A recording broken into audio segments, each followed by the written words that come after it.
आज हम लोग डिस्कस करेंगे डेल्टा प्लस वेरिएंट। आखिर ये डेल्टा प्लस वेरिएंट को लेकर के सभी जगह क्यों डिस्कस हो रहा है, आखिर ये डेल्टा प्लस वेरिएंट क्या है। तो दोस्तों, शुरुआती दौर में अल्फा आया, गामा आया, डेल्टा आया और अब ये डेल्टा प्लस, ये जो है ये डेल्टा प्लस क्या है इसके बारे में हम लोग सीखेंगे। और इस डेल्टा प्लस को AY.1 B.1.617.2.1 भी कहते हैं। अब है कि आखिर ये क्यों होता है इस तरह। हर वायरस, सबसे पहले तो हमें जानना होगा कि वायरस हमारे शरीर में जिंदा रहने के लिए अपने आकार को चेंज करता है, यानी कि सरवाइव करने के लिए वो म्यूटेट होते रहता है यूजुअली। और इसके आकार परिवर्तन होने से मरीज को कोई दिक्कत नहीं होता है, यानी कि थोड़ी बहुत आकार उसकी चेंज होती है तो मरीज के क्लिनिकल सिम्टम्स या उसके ट्रीटमेंट में कोई फर्क नहीं होता है। लेकिन यही चेंज, यही म्यूटेशन अगर सिग्निफिकेंट हो और ऐसा कुछ म्यूटेशन हो जाए कुछ दिनों के बाद इनके सर्वाइवल के लिए कि मरीज में कुछ प्रेजेंटेशन ऐसा होता है जिसको ठीक करना मुश्किल होता है, मरीज ज्यादा सिक होने लगता है, ज्यादा हॉस्पिटलाइज होने लगता है, ज्यादा डेथ होने लगता है, दवाई काम नहीं करता हो, वैक्सीन काम नहीं करता हो, तो इसी को हम लोग बोलते हैं वेरिएंट ऑफ कंसर्न। तो मेरा ये मानना है कि डेल्टा प्लस को वेरिएंट ऑफ कंसर्न तभी कहेंगे जब ये सारे चीजों को फुलफिल करे। और इसके लिए हमको बहुत डेटा देखना पड़ेगा। आज के डेट में हम नहीं कह सकते हैं कि ये वेरिएंट ऑफ कंसर्न है, हालांकि लोगों का कहना है कि ये वेरिएंट ऑफ कंसर्न है।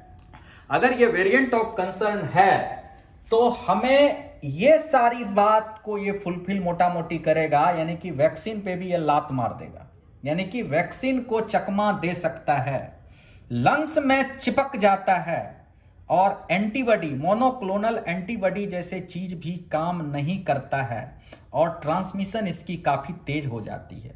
और ये वेरिएंट ऑफ कंसर्न तब माना जाता है और तब इसको डेल्टा प्लस वेरिएंट कहेंगे जो इसके, देखिए वायरस हैं, पहले 2 था, फिर 4 हुआ, ऐसे समझिए, उसके बाद थोड़ा और बढ़ गया और उसके बाद ये जो स्पाइक है बाहर निकला हुआ है, इसको स्पाइक प्रोटीन बोलते हैं।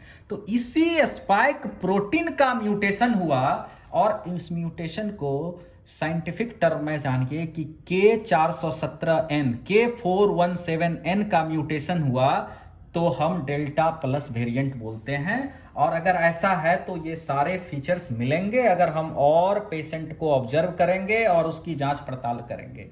अब अगली अहम बात है कि मरीज क्या प्रेजेंट करेगा, क्या कुछ स्पेसिफिक बात है। तो अभी तक के लिटरेचर और एविडेंस बेस्ड ये बात है कि इस तरह का पेशेंट, सरदर्द, नाक से पानी आना, गले में खराश और इस तरह के मरीज को आईसीयू की जरूरत ज्यादा पड़ती है पहले के वेरिएंट के कंपैरिजन में। और अब है कि इसकी जांच कैसे करेंगे। क्या यह आरटीपीसीआर से पता चलता है? नहीं, हम आरटीपीसीआर के आधार पे नहीं कह सकते हैं कि ये डेल्टा प्लस है या डेल्टा है या अल्फा है या कौन सा वेरिएंट है। इसके लिए हमको जीनोम सीक्वेंसिंग करनी पड़ती है और जीनोम सीक्वेंसिंग करके ही हम कहेंगे कि हाँ ये डेल्टा प्लस वेरिएंट है। अब अगला अहम मुद्दा है लोगों में कि क्या ये डेल्टा प्लस वेरिएंट पे वैक्सीन काम करेगा। तो मैं कहना चाहूंगा कि आज के दिन डेल्टा प्लस वेरिएंट पे वैक्सीन काम करेगा या ना करेगा ये कहना बहुत मुश्किल है। आज हम इतना तो जरूर कहेंगे कि वैक्सीन प्रभावशाली है। हां, इसकी एफिकेसी कम हो सकती है, पर यह तब कहेंगे जब हमारा डेटा और भी हो जाए और हम देखें कि हां वैक्सीन लिया तब पर भी डेल्टा प्लस वेरिएंट का प्रभाव ज्यादा था, ये हम तब कह पाएंगे। अब इतनी बात जानने के बाद हमें ये फाइनली हम सारे लोगों को बताना चाहता हूं, जागरूक करना चाहता हूं कि आखिर करें क्या। इसके लिए मैं सरकार से भी गुजारिश करूंगा कि जहां भी ये delta plus strain genome sequencing के बाद पाया जाता है उस एरिया को कृपया लॉक कर दें। वहां पे स्ट्रिक्ट रूल का पालन होना चाहिए और 0 टॉलरेंस होना चाहिए वहां पर कोई मूवमेंट के लिए, नंबर 1। नंबर 2, तेजी से अनलॉक ना करें अगर संभव हो तो। टेस्टिंग एंड ट्रैकिंग बढ़ा दें ताकि जो मरीज भी कोविड सिम्टम्स लेकर के आ रहा है उसकी जेनेटिक सीक्वेंसिंग हो, ताकि हम कह पाए कि हाँ अब जो पेशेंट आ रहा है उसमें डेल्टा प्लस वेरिएंट पाया गया। वैक्सीनेशन निश्चित रूप से फायदेमंद है, इस पे हमें कभी भी संदेह नहीं करनी चाहिए। वैक्सीनेशन करवाएं, मास्क पहने और जेनेटिक सीक्वेंसिंग कर इसका पता लगाएं। और हम कुछ दिन और अगर ज्यादा मरीज में ये सारी बातों को कोरिलेट करेंगे तो कॉन्फिडेंटली हम कह पाएंगे कि ये delta plus variant of concern है या नहीं है, क्योंकि एक वेरिएंट ऑफ इंटरेस्ट होता है, यानी कि जो वायरस अपने आप को हर दिन चेंज कर रहा है या कुछ over period of time change कर रहा है, तो उसको साइंटिस्ट रिसर्चर अगर उसको देखता है कि क्या चेंज आया तो उसको हम वेरिएंट ऑफ इंटरेस्ट कहते हैं। यानी कि उससे कोई क्लिनिकल सिग्निफिकेंस का कोई महत्व नहीं है, लेकिन उसने अपना म्यूटेशन लाया अपने सर्वाइवल के लिए।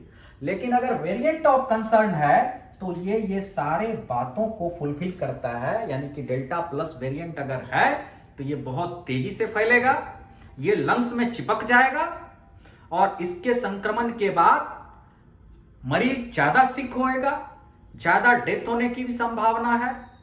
और इन सारे बातों को जानने के बाद मोटा मोटी हमें ये ज्ञान प्राप्त करना चाहिए कि हम मास्क लगाएं।